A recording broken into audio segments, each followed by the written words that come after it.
Hi, everyone. Dr. Frankie Bashan here, and it's Thursday. And I am here with you all to cover another important topic. But before I get into today's content, I want to say thank you to all of you who have subscribed to my channel, who continue to be a part of my community, supporting me in everything that I do, and sharing the work that I do. And I just am so grateful to you all because I couldn't be here if it weren't for you. And for those of you that are new to me, I want to encourage you to subscribe to my channel, share with anybody that loved ones, friends, family, people that might benefit from it.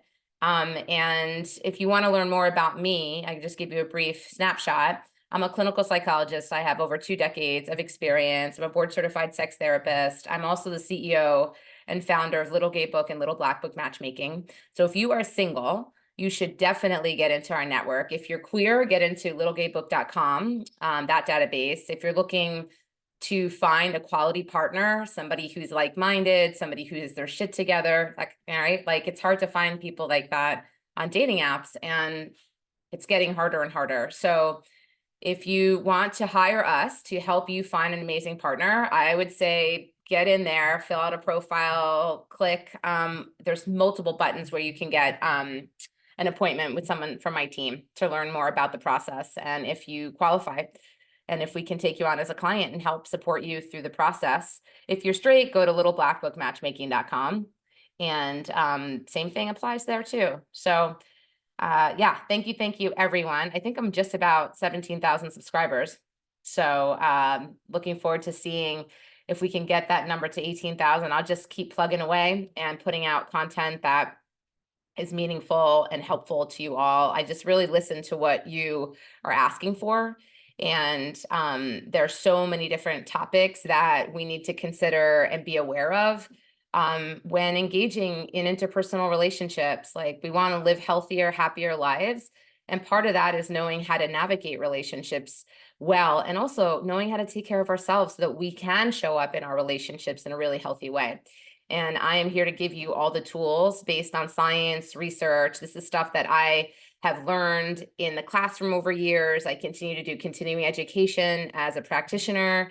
And then a lot of it too is just I continue to read on my own and learn and advance, and in the milieu with people, sitting face to face with couples and individuals and learning from them, and in my own life experience. So it's a confluence of things that help me deliver all of this knowledge and information to you that I am so glad you find helpful.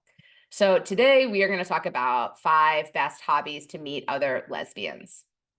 Almost everyone finds meeting new people as an adult incredibly difficult. So hard, right? You think, like, as a kid, it was so much easier for many of us, especially in an age of remote work and in the waning days of the global pandemic. Hold on, I want to move. Things are popping up on my screen that I want to not see. So give me 1 second here. It can be very difficult to stumble across new people in person and form organic relationships. Even finding new friends as an adult outside the confines of work or school is really challenging, let alone someone to date. And for lesbians and queer folks, it can feel even harder, right? Because I always say this is like we're dating in ponds, not in a sea. It's like pools and ponds across the country. Yet we know these other queer folks are out there, right? They're somewhere. How do you find your overlaps and meet other lesbians? Shared interests and passions are always the best way to connect with new people. Doing activities is a much more effective way to bond than mere small talk, because you can connect on something that is familiar and similar. So with that in mind, I'm going to give you 5 of the best hobbies through which to meet other lesbians, whether it be for friendship or dating, sports, and athletics. Whether it's on the field or watching from the stands, queer folks are often deeply invested in women's sports. Even if you aren't necessarily sporty spice, there's a lot of fulfilling activities in this space you might find rewarding. Even learning about the history of lesbians in women's sports might be a good place to start. Reading about Billie Jean King, Brittany Griner, Diana Nyad, Megan Rapinoe, or Sue Bird can help you understand why women's sports are so powerful for many queer women, and help you connect to others on the topic too. It's easier than it's ever been to catch a WNBA game or US women's national soccer team outing on regular TV programming today. Outside of organized sports, many queer women are involved in solo activities they find incredibly fulfilling, like biking to weightlifting, like me. I love weightlifting, I love CrossFit, to yoga. Lots of these activities have social groups with strong bonds spring up around them and are often very welcoming to newcomers. If you're open to trying something new and getting into one of these activities might be the beginning of many new friendships or a relationship. Like for me, with CrossFit and Olympic lifting, it's a community. You're so like, once you show up there, it's like, it's a community that is inclusive and welcoming, and they want to see you succeed. And they have barbecues, they have outings, they have all different things that they do a couple times a year. Some of them actually are very active weekly. And it's a way to meet new people and also take care of your physical health. And don't be afraid of, I know CrossFit has a bad rap. You have to make good choices for yourself. So, when you're there, just be careful, modify. You don't have to go all out, that sort of thing. And then you can be in the game for a long time and you can meet awesome people. So that was my way of continuing to grow my community. After you feel like you've gotten your bearings, you might try some of these activities. So I'm going to give you some suggestions. Checking out a local women's or lesbian sports bar. Not every city has one, but more than you think. And they're cropping up more and more post-pandemic, which is really exciting. For a while there, I was worried that they were all disappearing, and it felt that way. And I think it really was happening. But now we're coming back. Attending a WNBA game or local women's soccer league in your area. That's actually how I met my first partner, is through a community. That's in San Francisco, a soccer league. So definitely get out there, and you can be any age. We had people back then in the soccer league that were like in their late 40s, 50s. So definitely check it out. Joining a rec league in your community. These range from very casual and low-key, like queer kickball leagues, to fairly serious and competitive soccer or rugby leagues. Hosting a watch party for a major sporting event like the women's college basketball finals, and suggesting all your friends bring friends or acquaintances. Participating in a fantasy league with other queer women. They're often easy to participate in without much sports knowledge, actually. Joining a queer-friendly gym, yoga studio, or fitness class, or a sports experience through community education. Showing up to an organized group, bike ride, or cycle, or fun run, often free and advertised on Instagram or Meetup. Activism and organizing. It's no surprise queer women are often at the forefront of organizing around social change as a group who's been multiply oppressed throughout history. Lesbians aren't just found in LGBTQ organizing spaces, however. We live full lives and understand that our experiences are all interconnected. So going to a housing rights town hall, local PTA meeting, or city council public comment session are all likely to help you meet other queer women out in the world. Many of us don't necessarily think of ourselves as activists or want to be one, for that matter, but most of us do feel we're invested in our communities and how they're run, which is all organizing. Think about what you feel passionate about in your day-to-day life, or where you'd like to see change. Safer bike lanes in your city, cleaner streets and rivers without pollution, longer breaks and sick days at your job.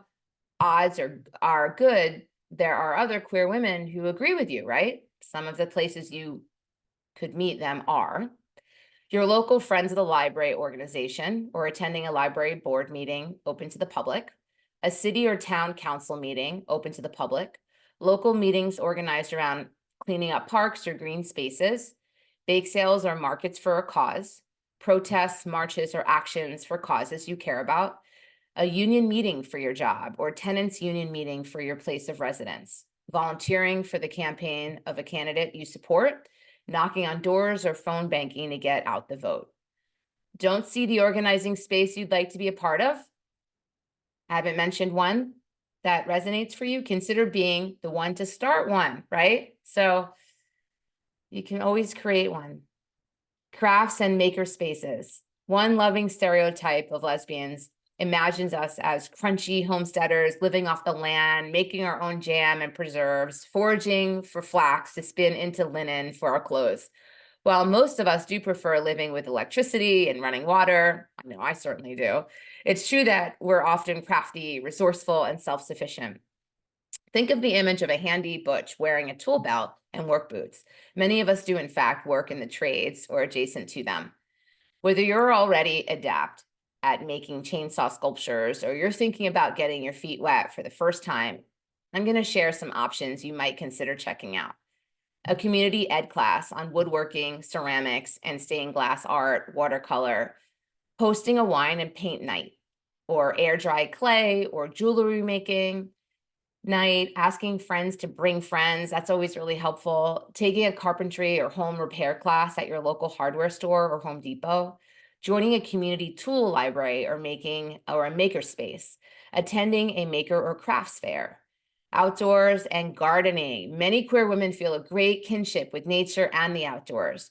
You're apt to find us camping, spending weekends at outdoor music festivals, or growing enough backyard vegetables to feed a small army. Think of a Subaru full of camping gear and hiking equipment, taking a winding road up into the mountains for the weekend. Even if you aren't historically outdoorsy, there's likely plenty of you can do in your area that will be both accessible and put you in touch with a wide range of new and interesting queer women. Even in cities or urban areas, many outdoor devotees have worked to make a wide range of resources and activities available, and you're welcome to take advantage of them. And these could look like getting a spot with a community garden or orchard, looking on meetup.com for organized local hikes or nature walks, joining a beginner's birding group, a membership in your local conservation organization or co-op, researching local geocaching leagues. Geek culture and fandom. One of many great things about queer women and lesbians is that we often know ourselves very, very well and are unafraid of others' perceptions of us or conforming to a norm. So it's no surprise that we're often loud and proud about our geeky and nerdy interests, especially as representation of queer women characters becomes more mainstream in pop culture.